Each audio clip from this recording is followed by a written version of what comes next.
This morning, United Airlines is announcing the largest international expansion in the history. In 2027, the airline will be traveling nonstop from the U.S. to 10 new international destinations, including Okinawa, Japan, Luxembourg, Marseille, France, Ibiza in Spain, yes, and Catania, Italy. United Airlines CEO Scott Kirby joins us now. He's at Newark Airport. Good to see you, Mr. Kirby. Kirby's one of my favorite names. It's my daughter's name, so I like that. Hi. I know. Hi, Gayle. Good to see you, too. Really good to see you. Let's talk about the cost of the prices, though, because prices have gone up. I was flying to L.A. last week. They told me the price of the ticket. Then I said, do I have any miles left? Maybe we should figure that out. So let's talk about the increasing prices. The war in Iran, are we going to have to absorb the cost of this? Is that how it is for the flying passenger these days? You know, air travel still remains a great value. And in fact, airfares are 13% lower in real terms than they were before COVID. But we are bouncing off a kind of artificial low. When COVID happened and air travel demand collapsed, airfares collapsed as well. So they're coming back to a more normal level. But there's still a great value. There was an article this week about when Pan Am first started service to Hawaii. The tickets to Hawaii are cheaper today, 50 or 60 years later, not just in real terms, cheaper today than when that service started. So air travel is a great value, but it has come up off of the COVID lows. I know COVID seems so long. I'm telling you, though, Scott, the prices seem very high, but I'll have to take you at your word that you say that they're lower than they've been for some time. Doesn't feel like it, though, when you have to pay. But here's United. They announced different tiered categories. Up the baggage fees, change your 24-hour cancel after purchase rule, apply only to bookings made 7 days in advance.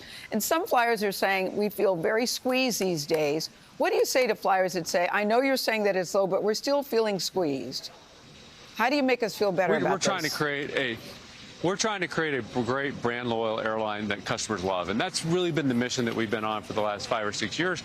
And we've really done that. And today's announcement is really a proof point of being able to do that. It's because we're winning customers and customers are choosing to fly. They're not looking at air travel just as a commodity. We have great service. Our people do a great job taking care of customers, great technology, product on board the airplane, investing nose to tail for all customers on the airplane like this, not just up in the premium cabins. And because we've done that, customers are choosing to fly United. Our goal is really to create a brand that our customers love, and we know that we can only be successful if our customers love United and choose to fly United. Well, I have to confess, I am a global services, so I'm a big fan of United. I go there. Well, thank you. I use your airline a lot. I want to talk to you about a lot of the ICE arrests that are happening at the airport. We've seen people just scooped up there while they're waiting in line, going through security. You know, U.S. Airlines have asked ICE, please not do this at the airport. I'm curious about your thoughts on how this is happening, when this is happening, and what your airline is doing, if anything, about it.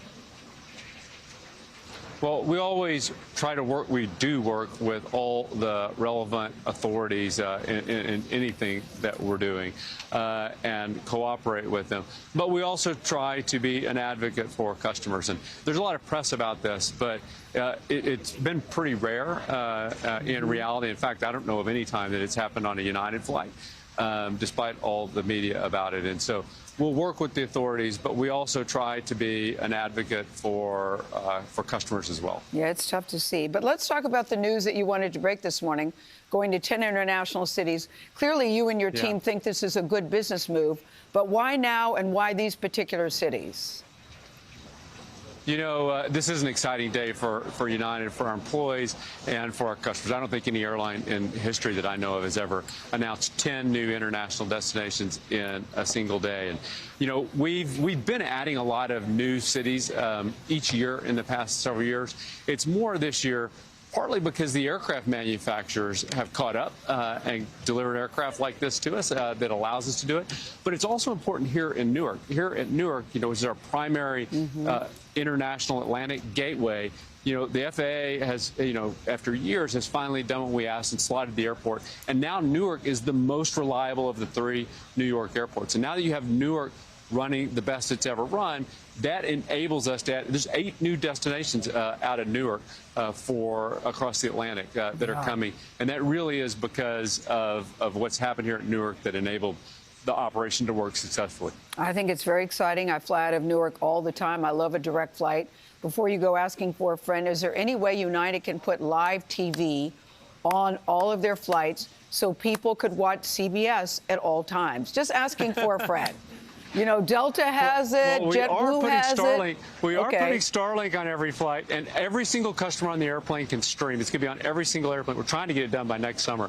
It's on this airplane, but every single customer can stream. So you can go to your app and watch any live TV that you want on a United airplane with Starlink on board. All right, Scott Kirby, thank you so much for your time, and congratulations on the new routes. That's great news.